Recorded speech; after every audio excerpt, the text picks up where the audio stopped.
Entonces ahora eso es en cuanto a las condiciones de las excepciones. Ahora veamos, la primera excepción que nos aparece es incompetencia. Voy a plantear la incompetencia cuando la demanda fue presentada ante un juez que no es el competente para conocer de este asunto. Y aquí dependerá de la materia, del tema de la incompetencia, ¿verdad? Aquí va a depender si el asunto fue la competencia por razón de la cuantía, por razón de la materia, por razón de grado o por razón del territorio. Entonces, dependiendo aquí voy a plantear esta excepción cuando el juez al cual se llevó la demanda no es el competente. Claro, puede darse el caso, podría darse el caso también, que el demandado no plantee incompetencia, sino que acepte la competencia del tribunal no siendo el competente, ¿verdad? Eso lo ven ustedes al principio de su código cuando ven el pacto de sumisión y la prórroga de la competencia. Cuando ven ustedes al principio de su código el pacto de sumisión, eso es aquel caso donde las partes aceptan someterse al juez que no es competente. Entonces, una cuestión podría ser que el pacto de sumisión es el artículo 2. Entonces, una cuestión podría ser que el juez, que las partes dicen, no, él no es el juez competente, pero contesto la demanda y no objeto de incompetencia. Pero también por el otro lado podría ser que yo esté en desacuerdo con ese juez y no, él no es el competente y planteo incompetencia. Esa sería la primera actitud. La segunda excepción es la de litispendencia, ¿verdad?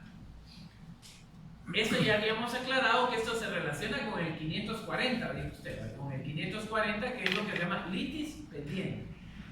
Entonces aquí resulta que a mí me tienen demandado en un juicio con el juez quinto y ahora me demandan por el mismo tema, las mismas partes y el mismo asunto, pero con el juez tercero.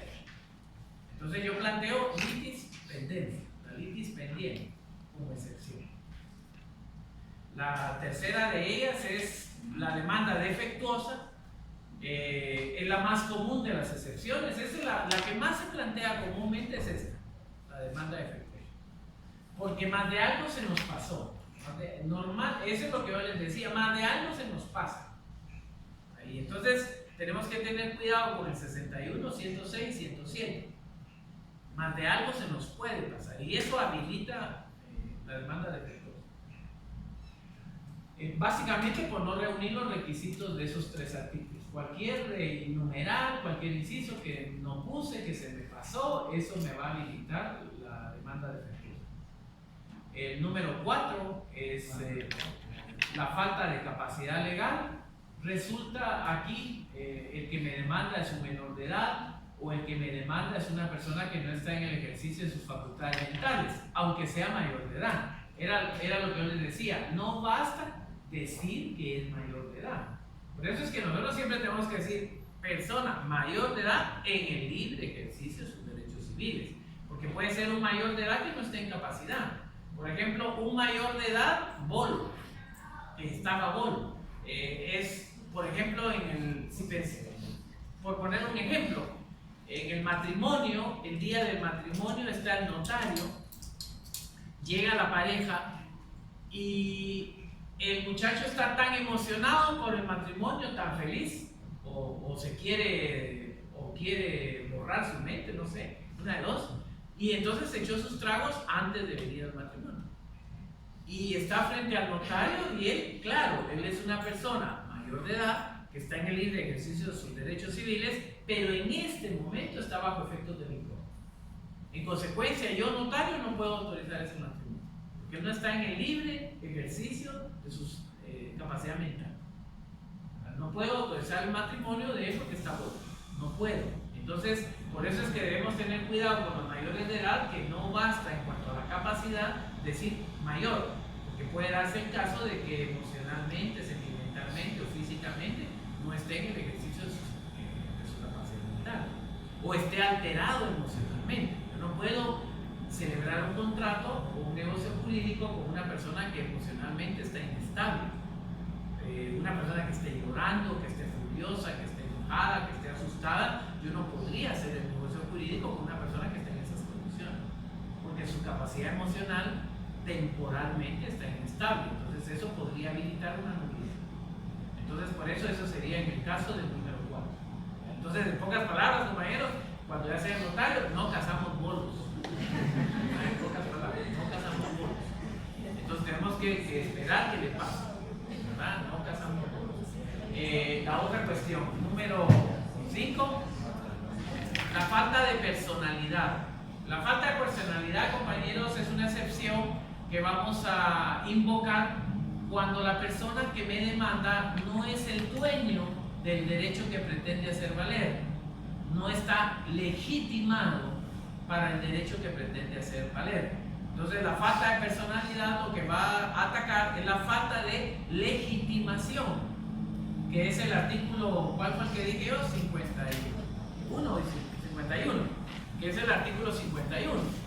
Entonces yo lo que voy a invocar en la falta de personalidad es que la persona que me está demandando no es el derecho, no es el dueño del derecho que pretende hacer valer, no está legitimado, no tiene legitimación. Ese es básicamente el 51. Esa es falta de personalidad.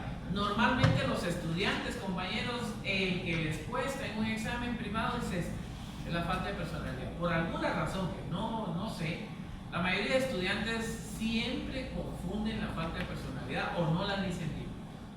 Entonces, repasen mucho la falta de personalidad. Ese es no sé por qué razón, pero todos la atraviesan, ¿verdad? Entonces aquí se recuerda: legítimas, falta de personalidad, falta de legitimación. No es el dueño del derecho que pretende hacer valer. Artículo 51. La siguiente excepción, la falta de personería, es decir, una persona que no acredita o no lo hace correctamente cuando actúa en nombre de otro. Es decir, o no lo hizo bien. Porque la falta de personería no solo es es decir, a veces hay personas que lo hacen pero lo hicieron mal. Entonces nosotros tenemos que tener cuidado que en los documentos con los cuales se acredita la representación que se ejercita de otras personas, ¿verdad? Con los cuales se acredita la representación que se ejercita de otras personas. Por ejemplo, si yo quiero comparecer a un proceso y quiero representar a mi esposa en un proceso, no es la certificación de nacimiento. Entonces, yo puedo, en mi desconocimiento, puedo adjuntar una certificación de nacimiento o en la incapacidad del abogado, sería más correcto en la incapacidad del abogado, adjunto una certificación de nacimiento. Pero la certificación de nacimiento lo que acredita es mi estado civil, mi situación civil. ¿Se recuerdan, compañeros, un paréntesis, que estado civil es la condición jurídica de una persona ante la ley?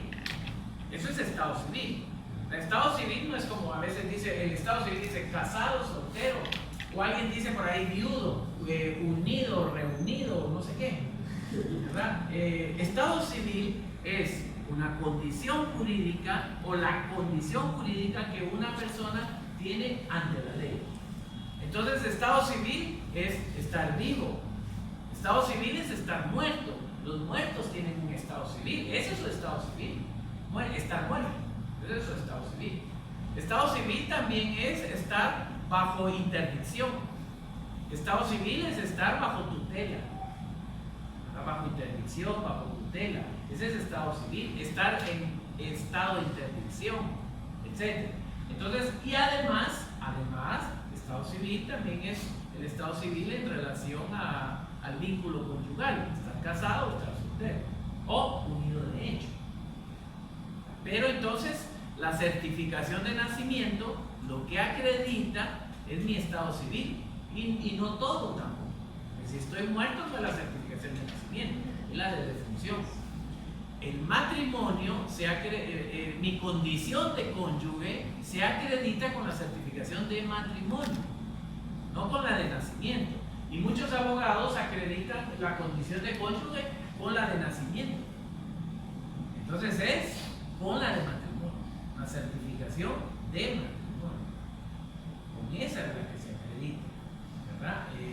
La condición de cónyuge. Entonces por la anotación que se hace al revés. Sí, pero esas anotaciones solo son alertas, digamos.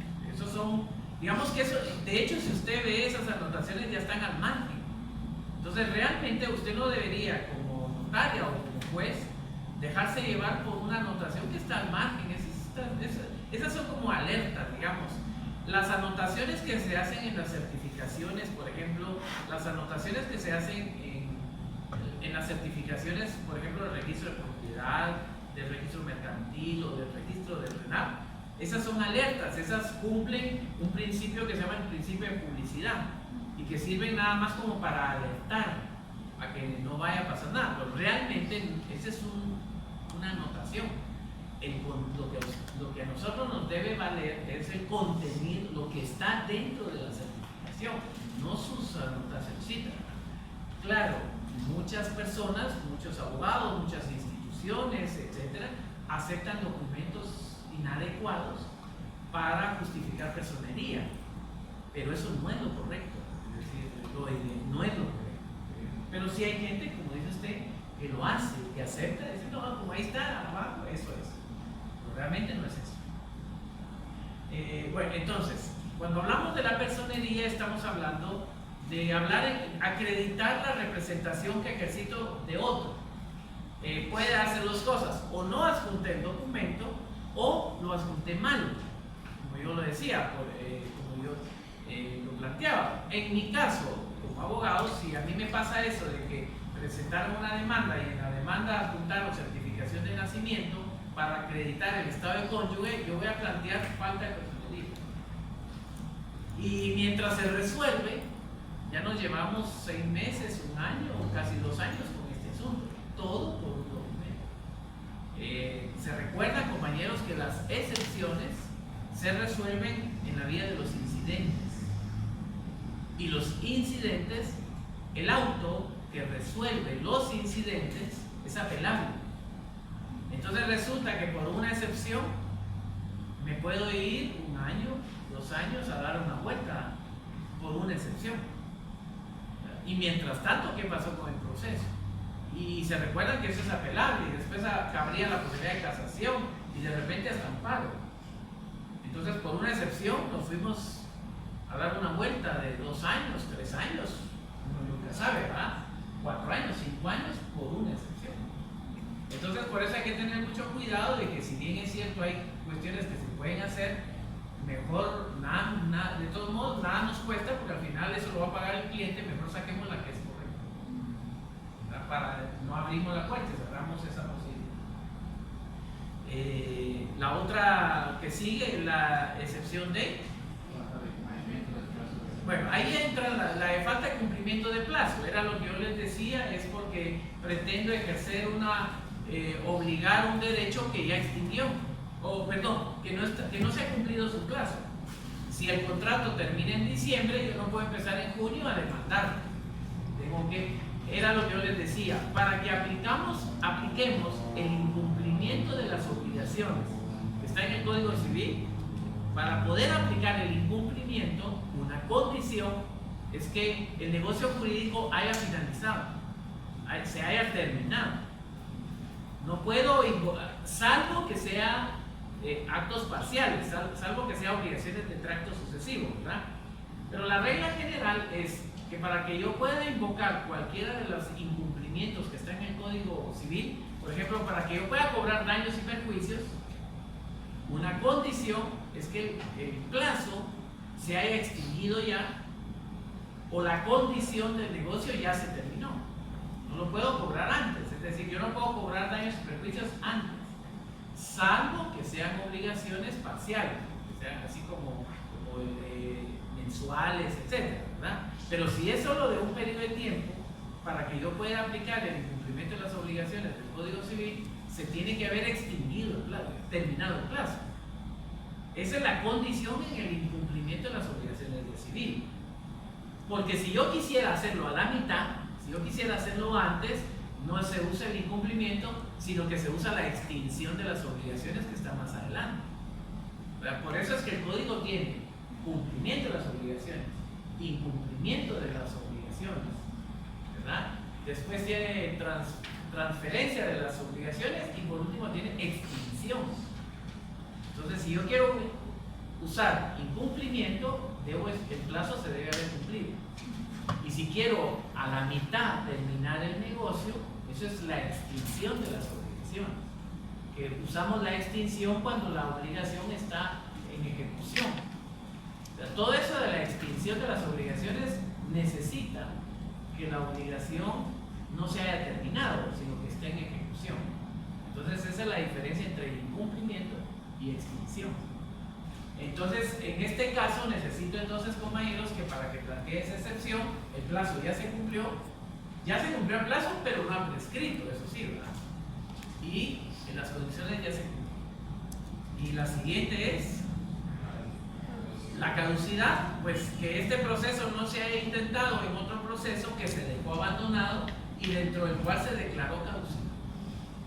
Ya lo habíamos explicado el tema de la caducidad. Después, prescripción, que el derecho que se pretende hacer valer esté vigente, no se haya prescrito con tiempo, no se haya extinguido con el tiempo, sino que todavía sea ejecutado. Pero con la prescripción pasa algo que sí es interesante. En mi caso de abogado, nosotros somos abogados, llega el cliente y nos dice a nosotros, miren, quiero que demande a tal persona. Entonces yo veo el título y digo, mire usted, pero eso ya prescribió. Ay, Nick, no se puede hacer nada. Bien, presentemos. En este caso sí presentamos la demanda. En este caso sí, aunque se haya extinguido, aunque haya prescrito. En la prescripción sí lo hacemos, porque lo que pasa con la prescripción es que no hay que rendirse antes. Siempre cabe la posibilidad de que la otra parte no se dé cuenta y conteste la demanda. Y se recuerda que la prescripción es renunciable a 1506. Entonces la prescripción es renunciable. Entonces puede darse el caso, por eso en la prescripción sí habilitemos. Lo vemos. ¿Qué más? Cabal, eso le iba a comentarle que solamente un comentario personal, no es pregunta. Fíjese que yo estoy iniciando un juicio ordinario de divorcio por causal determinada. Ajá. Estamos invocando la causal de malos tratos. La señora, al parecer, solicitó medidas de seguridad en varios juzgados de familia. Y eso esa prescribe. Pero solicitó prórroga. Digan en cuántos meses. 6 meses. En 6 meses. O sea, las causales de divorcio del 155 prescriben en 6 meses. 158. Ajá. No, esa es la prescripción, pero las causales son las del 155. Esas prescriben en 6 meses. La cuestión es de que la señora también solicitó prórroga ahorita en mayo y ya estamos contra el tiempo también para presentar la demanda. Y lo que usted está diciendo va de que haya prescrito, pero hay que continuar. Sí, en la prescripción sí que, digamos, si nosotros somos abogados del actor, intentemos. En la prescripción sí probemos, porque uno nunca sabe cuándo el otro abogado es de una privada, ¿verdad ustedes? Y entonces se le pasa y no se da cuenta. Entonces nosotros en la prescripción sí intentemos. La prescripción sí, porque es renunciable, según el 1506. Y puede ser que conteste y no alegue prescripción, se les pasa, etc. O un descuido. Un descuido también pesa, porque fíjense, compañeros, que esto no es de ustedes porque ese es de la otra área. Por ejemplo, en laboral. En laboral el código dice, hay un artículo que dice, previo a contestar la demanda, se interpondrán las excepciones dilatorias. Las dilatorias son las mismas que nosotros aquí les llamamos previas, pero el Código de Trabajo les dice dilatorias. Pero dice, previo a contestar la demanda, se interpondrán las excepciones dilatorias. Entonces, yo vi un caso donde en la demanda empezó el abogado a lucirse y empieza el abogado cuando le dice, se le da la palabra a la parte demandada para que se manifieste en relación a la demanda. Y el abogado empieza, nosotros aquí evidenciamos la mala fe del trabajador, la actitud de mala fe, de causar daño, de defender un derecho que no tiene, nos parece que es correcto, definitivamente no estamos de acuerdo con lo que pretende hacer, esa es una mala actitud, eso no es correcto y no le pertenece el derecho que él intenta hacer, eso no se debe hacer. Y entonces dice, voy a plantear excepción, y la otra parte dice, lo siento, señor juez, él ya contestó la demanda. Él ya contestó, él ya dijo que no le puedo dar el derecho, que no sé qué, entonces no. Entonces, el problema está en lo que se resuelve el asunto. ¿Cuánto nos llevamos en este tema? Entonces, por eso en el caso de la prescripción, nosotros debemos, la prescripción sí intentar, ¿verdad? Porque algo puede pasar según el 1506 y ahí no nos rindamos, intentemos hacerlo. Y por último nos queda ¿cuál es la cosa? La última, la cosa juzgada, pues que ya todos sabemos, compañeros, que este es un proceso que ya fue resuelto, conocido, y en consecuencia se dictó una sentencia ya, y la sentencia ya fue ejecutoriada. Ya fue ejecutoriada y ahora produce el efecto de cosa juzgada. La cosa juzgada es un efecto de cerrar un proceso en forma definitiva podría haber sido sustanciado. Y la parte ejecutoriada es la que se relaciona con que se agotaron todos los pasos, todos los procesos y todos los recursos sobre los cuales era posible plantearse. Y la cosa juzgada es un efecto. Entonces, en este caso ya el asunto fue resuelto previamente en una sentencia. Claro, pensando en aquellos asuntos donde la cosa juzgada finaliza definitivamente el proceso, pero hay algunos procesos que tal vez no del juicio ordinario, sino que, por ejemplo, en el caso del juicio ejecutivo y en el caso del juicio sumario de interdictos, que lo resuelto en los interdictos o lo resuelto en el juicio ejecutivo puede ser revisado posteriormente a través de un juicio ordinario. Entonces, pensando, esa sería la excepción. La regla es que la cosa juzgada cierra el proceso irrevocablemente, esa es la regla. Pero siempre tenemos que tener presente que hay ciertos procesos donde la cosa juzgada no opera igual, como en el caso de los interdictos en el juicio sumario, que lo resuelto en el interdicto puede ser revisado en un juicio plenario de posesión. O como en el caso del juicio ejecutivo, que lo resuelto en el juicio ejecutivo puede ser estudiado posteriormente en juicio ordinario, ¿verdad? Entonces, salvo esa excepción.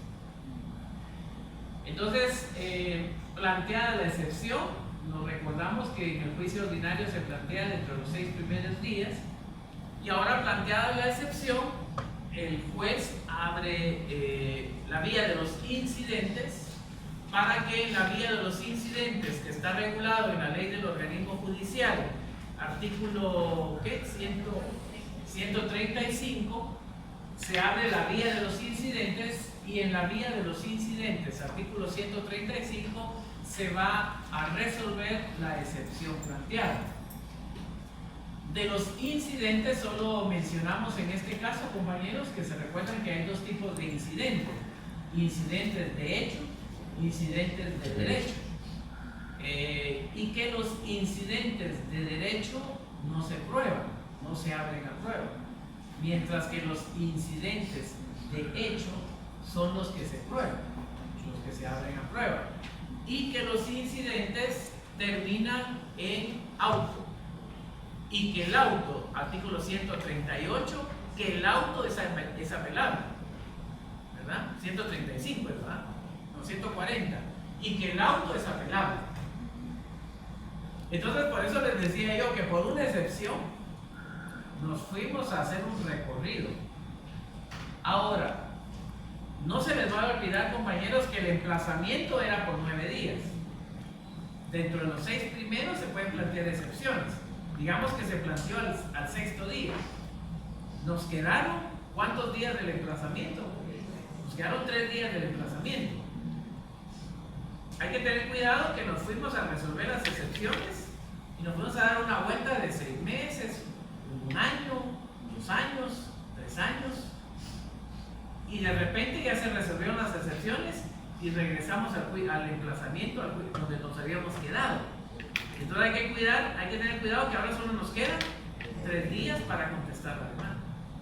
Y nos fuimos a dar una vuelta de saber cuánto tiempo, por los incidentes. Entonces hay que tener cuidado porque normalmente a uno de abogados se le pasa que cuando me notifican la resolución del incidente después de un montón de tiempo, ya cuando yo ya ni me acuerdo del juicio de qué era esto, ¿verdad? Y regresa, y como era lo que yo les decía, se puede apelar, hay casación, apelación y después hasta amparo y no sé qué más, puede ser que nos llevemos 2 años, 3 años. Por eso es que los juicios civiles, a veces hay procesos civiles que se llevan 10 años, y se llevan mucho tiempo. Y ahí yo debo tener cuidado, yo abogado, porque entonces cuando regrese me quedan 3 días para contestar la actitud, que sería la actitud para contestar el emplazamiento de las demandas. Eso sería este caso. En relación a las presupuestos